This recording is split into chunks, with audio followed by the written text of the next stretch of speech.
Il est tout juste 1 h du matin, la reconstitution vient seulement de se terminer.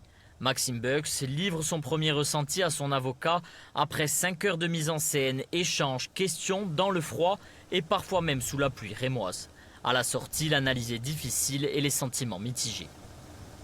Confronté aux policiers présents sur place qui tiennent leurs propos de base, voilà, dans un contexte assez pesant, ça a été particulièrement pénible.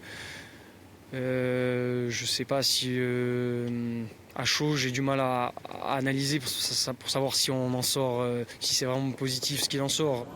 Pour éviter tout contact entre Maxime Bux et son agresseur présumé, 2 figurants sont présents avec les noms des protagonistes. Sur ordre de la juge d'instruction, il tente de rejouer précisément différentes scènes. La magistrate, en quête de lumière sur cette soirée du 13 février 2016, mènera rondement les opérations plongées dans ses procès-verbaux. De cette reconstitution, 3 moments clés se dégagent. Le premier, l'agresseur présumé lui-même, Christophe Mercier, brandit et agite sa matraque. Ce geste, il va le répéter à plusieurs reprises sous le regard des experts et de Maxime Bux. Le Bastiais suit de près la scène et répond aux questions de la juge d'instruction. En revanche, jamais durant toute la soirée, il n'échangera de mots avec le policier soupçonné de l'avoir mutilé. Deuxième temps fort, l'analyse de la course-poursuite entre les 2 hommes.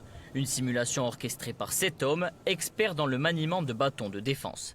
Pour Maxime Bux, cette scène est capitale. Ce serait à ce moment précis que le policier de la brigade anticriminalité lui aurait asséné le coup de matraque fatal à son œil.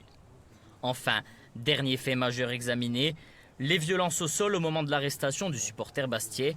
Le litige, le policier affirme ne pas avoir vu la gravité de la blessure à l'œil.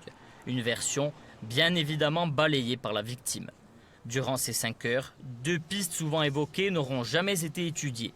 Celle de la chute accidentelle sur un poteau, soit la défense du policier, et celle d'un tir de flashball.